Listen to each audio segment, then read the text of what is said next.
नमस्कार दोस्तों।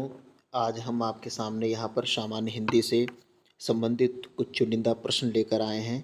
हम यहाँ पर इनका क्विक रिवीजन करेंगे। आइए पहला प्रश्न देखते हैं। सिंदूर में संधि है, तो यहाँ पर दीर्घ संधि है क्योंकि इसका फार्मूला होता है अकहा सवर्णीय दीर्घः, तो ये स्वर संधि के अंतर्गत आता है। ऑप्शन ए इसका सही हो जाएगा। खड़ी बोली हिंदी का विकास हुआ है।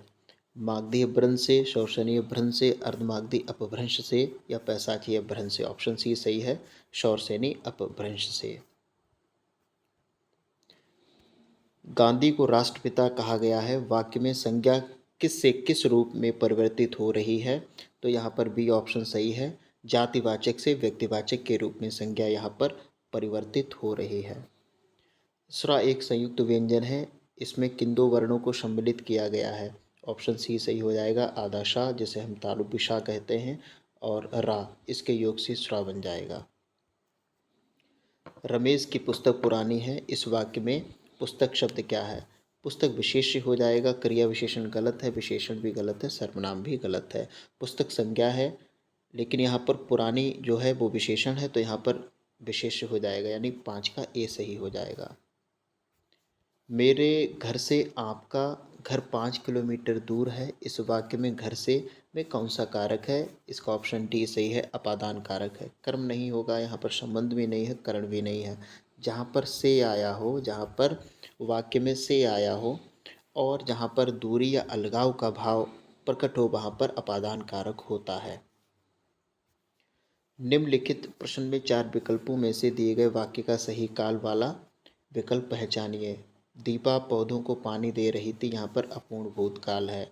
अपूर्ण भूतकाल उस वाक्य में होता है जहाँ पर क्रिया भूतकाल में चल रही होती है, तो यहाँ पर पानी दे रही थी, ये भी इससे ये निश्चित नहीं हो रहा है कि कार्य समाप्त हो चुका है, अर्थात यहाँ पर अपूर्ण भूतकाल ही आएगा।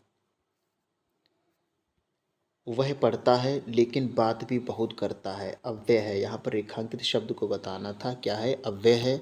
अव्यय का मतलब अविकारी शब्द होता है जिसमें कोई विकार उत्पन्न नहीं होता है। हिंदी में अव्यय 4 होते हैं। कौन कौन से होते हैं? क्रिया विशेषण, संबंधबोधक और आपके समुच्चयबोधक और विस्मयादिबोधक। अगला प्रश्न है, कटहरा शब्द का तत्सम रूप क्या है? काष्ठगृह आएगा। अगला 10वां प्रश्न, निम्नलिखित शब्दों में फारसी भाषा का शब्द नहीं है। ऑप्शन डी करेक्ट है, तारीख। निम्नलिखित में से कामदेव का पर्यायवाची शब्द है मार। ऑप्शन सी सही है। अतिवृष्टि का विलोम है अनावृष्टि। अतिवृष्टि का मतलब होता है बहुत अधिक वर्षा होना, अनावृष्टि का मतलब है बिल्कुल भी वर्षा का ना होना। तो यहाँ पर 12 है। 13वां प्रश्न देखो, जिसकी कोई उपमा ना दी जा सके के लिए एक शब्द होगा, अनुपम होगा। ज्ञानी गलत है, अल्पज्ञ गलत है, अनुयायी भी गलत हो जाएगा। अनुपम का मतलब होता है जिसकी कोई उपमा ना दी जा सके। लाल पीला होना मुहावरे का सही अर्थ क्या है? बहुत अधिक क्रोधित होना, ऑप्शन ए सही है। अत्यधिक घमंड होना, कोई मतलब ही नहीं, इस ऑप्शन का बिल्कुल बदल जाना, ये भी गलत है। लाल और पीला रंग डालना, ये भी गलत है। कोयले की दलाली में मुंह काला लोकोक्ति का सही अर्थ है, गेहूं के साथ घुन तो पिसता ही है, गलत है। बुरे काम का नतीजा बुरा होता है, बुरे विचार व्यक्ति को अपमानित ही करते हैं, ऑप्शन सी सही है।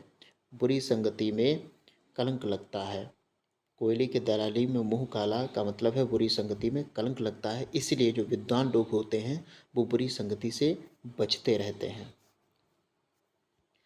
प्रत्युत्पन्न शब्द में प्रयुक्त उपसर्ग है प्रति। प्रतिधन उत्पन्न से प्रत्युत्पन्न शब्द बन जाएगा। अगला जो प्रश्न है, औपचारिक शब्द में प्रत्यय लगा है, इसमें इक प्रत्यय लगा है। प्रत्यय ऐसे शब्दांश होते हैं जो किसी शब्द के अंत में जुड़कर नया शब्द बनाते हैं, तो उसे हम प्रत्यय कहते हैं। यहाँ पर ऑप्शन सी सही हो जाएगा।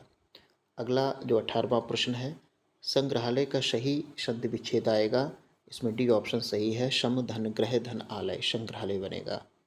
19वां प्रश्न है, यथासंभव में कौन सा समास है? इसमें अव्ययी भाव समास है। इसकी परिभाषा है प्रथम पद प्रधान अव्ययी भाव, यानी जिस समास में प्रथम पद प्रधान हो और अव्यय हो उसे हम अव्ययी भाव समास कहते हैं। हिंदी में समास की संख्या 6 है। यहाँ पर ये प्रश्न रिपीटेड है। 19 के बाद 20वां प्रश्न आना चाहिए। 20वां प्रश्न है, सलमा घर जाती है वाक्य है, सरल वाक्य है, ऑप्शन ए सही है। आज्ञार्थक, यहाँ पर कोई आज्ञा की बात नहीं है, ना ही यहाँ पर निषेधात्मक कोई नेगेटिव बात है, ना ही यहाँ पर इच्छार्थक वाक्य होगा, तो ऑप्शन ए इसका सही है। सही विकल्प का चयन करें जो शुद्ध वाक्य है। तो तुम तुम्हारा काम करो गलत है, तुम का काम करो भी गलत है, तुम तेरा काम करो भी त्रुटियुक्त है, ऑप्शन डी सही है, तुम अपना काम करो। 22वां प्रश्न देखते हैं। शुद्ध वर्तनी वाले शब्द का हमें चयन करना है, तो उसमें शुद्ध जो वर्तनी है वो अंत्याक्षरी है। पूजनी में क्या गलती है देख लेते हैं।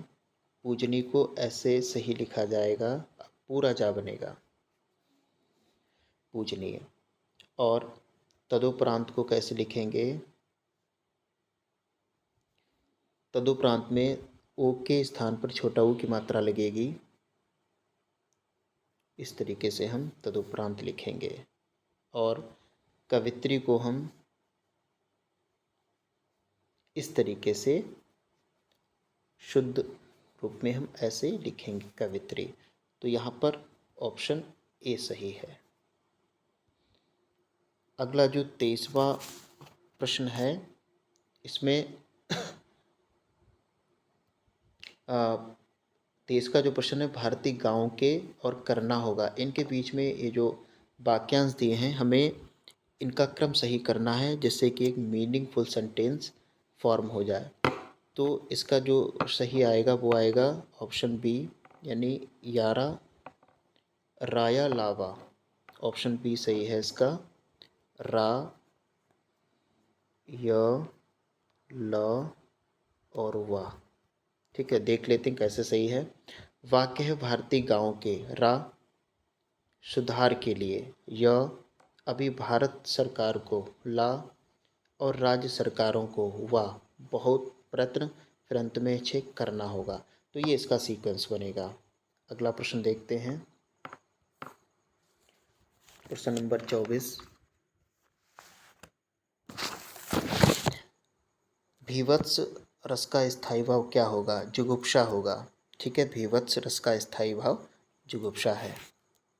25वां प्रश्न, मंगल भवन अमंगल हारी, द्रभु सो दशरथ अजर बिहारी। इसमें चौपाई छंद है। चौपाई छंद एक सममात्रिक छंद होता है। इसके प्रत्येक चरण में 16-16 मात्राएं होती हैं, तो 25 का बी ऑप्शन सही हो जाएगा। अगला है 26वां प्रश्न, तेरी बरछीने बरछीने हैं खलन के, इसमें कौन सा अलंकार है? यमक अलंकार है। इसका ऑप्शन हो जाएगा 26 का डी सही। जिस अलंकार में कोई शब्द एक से अधिक बार आए उस और प्रत्येक बार उसका अर्थ भिन्न हो, तो वहाँ पर यमक अलंकार होता है। यमक का मतलब युग में भी होता है। अगर कोई शब्द युग में आए और उसकी आवृत्ति हो और उसका अर्थ भी भिन्न भिन्न हो, तो वहाँ पर हम यमक अलंकार कहते हैं। तुलसीदास द्वारा रचित रामचरितमानस में कितने कांड हैं? ऑप्शन ए सही है, 7 कांड हैं। ये अवधी भाषा में है। ये भक्ति काल का अवधी भाषा में रचित एक प्रसिद्ध महाकाव्य है। 28वां प्रश्न, हिंदी की आदि जननी क्या है? पाली गलत है, अपभ्रंश गलत है, प्राकृत गलत है, ऑप्शन बी सही है, संस्कृत। ये भी माना जाता है कि सभी भारतीय भाषाओं की जननी संस्कृत है। 28 ये रिपीटेड प्रश्न है। 28 के बाद 29वां प्रश्न आना चाहिए। तो 29वां प्रश्न पैराग्राफ पर आधारित है। आप इसे पढ़ सकते हैं पैराग्राफ को। मैं सीधे प्रश्नों पर आता हूँ। 29वां प्रश्न है, उपयुक्त गद्यांश का सही शीर्षक होगा शांत रहो सुखी रहो, सफलता का उपाय, क्रोध में अमंगल, एकाग्र चित्र बनो। ऑप्शन ए सही है, शांत रहो सुखी रहो। 30वां प्रश्न है, क्रोध आने की स्थिति में शांत रहने की प्रवृत्ति को क्या नाम दिया गया है? इसका ऑप्शन आएगा सी, यानी महायोग। क्रोध को काबू में रखने में मुख्यतः कौन से रोग दूर होते हैं? इसका आएगा ऑप्शन बी सही, पाचन क्रिया से जुड़े जो रोग होते हैं वो यदि हम क्रोध पर अपना नियंत्रण रख लेते हैं तो काफ़ी हद तक पाचन क्रिया सुदृढ़ हो जाता है, यानी इनसे संबंधित रोग कम हो जाते हैं, पाचन क्रिया दुरुस्त हो जाता है। अगला 32वां प्रश्न है, चिंता की रेखाएं कहाँ उभर आती हैं? ऑप्शन डी सही है, ओजस्वी चेहरे पर। ये सभी गद्यांश पर आधारित प्रश्न है, आप इन्हें पढ़ सकते हैं गद्यांश को। 33, शांत रहने की प्रक्रिया में आगे बढ़ने के लिए रात को क्या करें? डायरी पर लिखे अनुभव पढ़ें, शांत वातावरण में सोने जाएं, क्रोध के अनुभव डायरी पर लिखें और विश्वासपूर्वक प्रभु से प्रार्थना करें। तो इसका ऑप्शन आएगा सही, क्रोध के अनुभव डायरी पर लिखें, ऑप्शन सी सही है। अगला 34वां प्रश्न है, 29 से 33 गद्यांश पर आधारित थे। मैंने ऊपर आपको गद्यांश दिखा दिया था, आप उसे रीड करके इन प्रश्नों का उत्तर देख सकते हैं। 34वां प्रश्न जो है, ऊपरी दिखावे के रूप में होने वाला वाक्यांश के लिए एक शब्द होगा। अनौपचारिक गलत है, उल्लेखनीय गलत है, आधिकारिक गलत है, ऑप्शन सी आएगा औपचारिक। कौन सा शब्द वायस का समानार्थी शब्द नहीं है? हरित। इसका डी ऑप्शन आएगा, हरित जो है वो वायस का समानार्थी नहीं है। बाकी काग, एकाक्ष, काक ये सब समानार्थी हैं। वायस का मतलब कौवा होता है, वायस का मतलब कौवा होता है। इस प्रश्न में जो 3 विकल्प हैं ए बी सी, ये सभी कौवा का पर्यायवाची हरित नहीं है। अगला प्रश्न 36वां जो है, 36वां प्रश्न में एक वाक्य है, उसका भाई सेक्रेटरी लगा हुआ है, हमें ये बताना है कौन सा भाग त्रुटियुक्त है। तो वी जो है वो त्रुटियुक्त है। ये वाक्य ऐसे बनता, उसका भाई सेक्रेटरी है, ये लगा हुआ गलत है, ठीक है ना, इसे हटाना है। तो उसका भाई सेक्रेटरी है, अगर हम बी ऑप्शन यहाँ पर अकेला चुने तो ये सही वाक्य बन जाएगा, यानी लगा हुआ की हमें यहाँ पर आवश्यकता नहीं होगी। अगला जो 37वां प्रश्न है, दिए गए वाक्यांश के लिए एक शब्द हमें बताना है जिसका विवाह ना हुआ हो।